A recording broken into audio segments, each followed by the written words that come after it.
இன்று தமிழ்நாட்டின் மாநிலத்தின் கணக்கு புத்தகத்தை உங்கள் முன் திறந்து வைக்கிறேன். பாடி தொலையும் தகவலில் எந்த அரசியல் கட்சி வேறும் கருத்து என மறுக்க முடியாது. அதற்கு நேர்முறையாக செயல்பட்டது. விரைவாக சீரமைப்பது, எந்தவித நிதி ஒருங்கிணையும் இல்லை. இவளுக்கு பேட்டியை முடிக்கிறக்குள்ள வேட்டியை உரி உள்ள இருக்க போட்டி எடுத்தால் எடுப்பாங்க. இது ரொம்ப முக்கியமான ஸ்லைடு. ஒவ்வொரு வருவாய் ரூபாயிலும் நெக்ஸ்ட் சொல்லிட்டீங்களா? ஓகே. சுதந்திரத்துக்கு பிறகு இதில் மிகவும் கவலைக்குரிய விஷயம்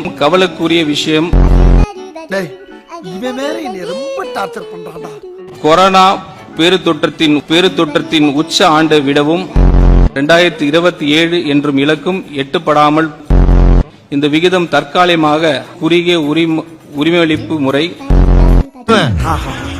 நம்ம எங்க இருக்குன்னு தேடி கண்டுபிடிச்சு வந்து உங்களுக்கு போன்ற காரணங்களுக்கு இந்த இழப்பீடு காலம் எளிமையாக விளக்குகிறேன். உருவாக்குவதற்கு இது ஒப்பிடும் மாநிலங்கள்.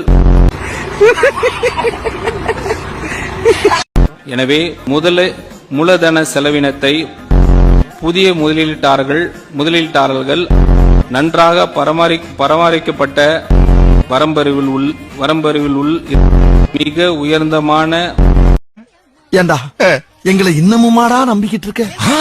கட்டண நிச்சயம் அடைந்து விடுவோம், இந்த கடனை நிச்சயம் அடைந்து விடுவோம் என்று அலாரம் வைத்துவிட்டு இன்னைக்கு தலைமை செய்திகளில் உச்ச நீதிமன்றம் இப்போது முழு படத்தையும் ஒரு சேரா பார்ப்போம். அதிகாரப்பூர்வமாக வருவாய் ஈடுபவர்கள் ஒவ்வொரு ஆண்டும் சொல்ல வந்த மாநிலமாக செல்வந்த மாநிலமாக மாறுவது மின்துறையின் நிதி இடைவெளி நுகர்பொருள் வணிக கழகத்தின் கடன் பெருமைக்குரிய அந்த பாரம்பரியம் தொடரும் பராமரிக்காமல் சிதைய விடுகிறது. சீர்திருத்தி முழுமையாக மாதத்திர கட்டணங்களையும் பலவீனத்தால் அல்ல சிகிச்சை அளித்தால் அது தாமதமாக அல்ல. அடித்தட செயல்களின் மேம்பாடு வருமானம் ஈடுபவர்கள் தொடர்ந்து பணம் ஊற்றி நடப்பதற்கு பதிலாக அதை சீர்திருத்துகிறது. I am living in the Chennai. 30 years old.